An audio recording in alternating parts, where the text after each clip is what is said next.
ఈరోజు ఇబ్రాహీంపట్నం నియోజకవర్గానికి సంబంధించినటువంటి రాష్ట్రానికి సంబంధించినటువంటి ఫ్రూట్ మార్కెట్ ఏదైతే ఉందో గత ప్రభుత్వం 22 ఎకరాల్లో గడ్డానారంలో ఉన్నటువంటి ఫ్రూట్ మార్కెట్ ను 507, 538 సర్వే నెంబర్లో 170 ఎకరాలు అలాట్ చేసినటువంటి సందర్భం మీకు అందరికీ తెలిసినటువంటి విషయం.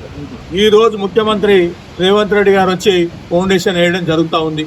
మేము ఒకసారి బీఆర్ఎస్ పార్టీ తరఫున మేము ఆ ప్లాట్ సైట్లో పోయి ఎక్కడనో చేంజ్ చేస్తూ ఉన్నారు, ఇండస్ట్రీస్తో ఇస్తూ ఉన్నారు, దారదత్తం చేస్తూ ఉన్నారని చెప్పి హరీష్ రావు గారి నాయకత్వంలో మేము అందరం కూడా పెద్ద ఎత్తున సభ ఏర్పాటు ఆ రోజు చేయడం జరిగింది.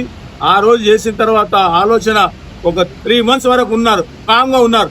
ఆ తర్వాత ఆల్ ఆఫ్ సడన్ ఇప్పుడు 1667లో మేము షిఫ్ట్ చేస్తూ ఉన్నామని చెప్పడం జరుగుతూ ఉంది. నేను ఒకటే సూటి ప్రశ్న వేస్తా ఉన్నా, రేవంత్ రెడ్డి గారు ముఖ్యమంత్రి గారు ఆలోచన అధికారులు చెప్పారా, లేకపోతే టెక్నికల్గా చెప్పారా, లేకపోతే ఉన్నటువంటి వాస్తవాలు ప్రజాప్రతినిధులు ఎవరైనా చెప్పారా? 167/1 సర్వే నెంబర్ ఫుడ్ మార్కెట్ కోసం అనుకూలంగా ఉన్నదాన్ని నేను అడుగుతా ఉన్నా. ఒకసారి మీరు అవగాహన చేసుకున్నారా, తెలుసుకున్నారా అని కూడా నేను అడుగుతా ఉన్నా. అలా ఫ్రూట్ ప్రాసెసింగ్ అని చెప్తా ఉన్నారు, కోల్డ్ స్టోరేజెస్ అంటున్నారు.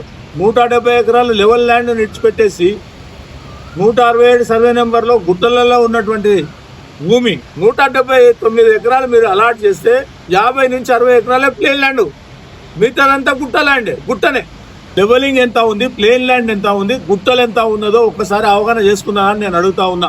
అది కూడా 50 ఫీట్ల ఎత్తులో ఉన్నటువంటి భూమిని సెలెక్ట్ చేయడం. ఫ్రూట్ మార్కెట్లో ఉన్నటువంటి వెహికల్స్, హెవీ వెహికల్స్ వస్తాయి, ఆ వెహికల్స్ అన్ని అప్పు రావడం సింగిల్ రోడ్లో ఉన్నటువంటి పరిస్థితి. అది ఎంతగా సూటబుల్ అవుతుందా అని నేను అడుగుతా ఉన్నా. ఇవాళ ఇక్కడ ఉన్న ప్లేన్ ల్యాండ్ను 170 ఎకరాలను ఎవరికి అలాట్ చేస్తూ ఉన్నారు?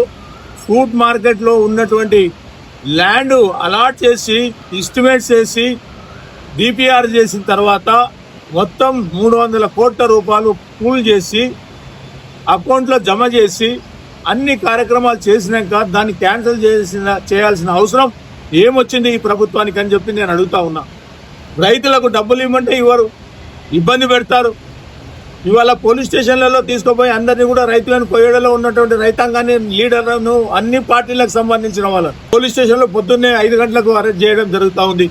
ఇబ్బంది పెడుతూ రైతులను అందరినీ కూడా.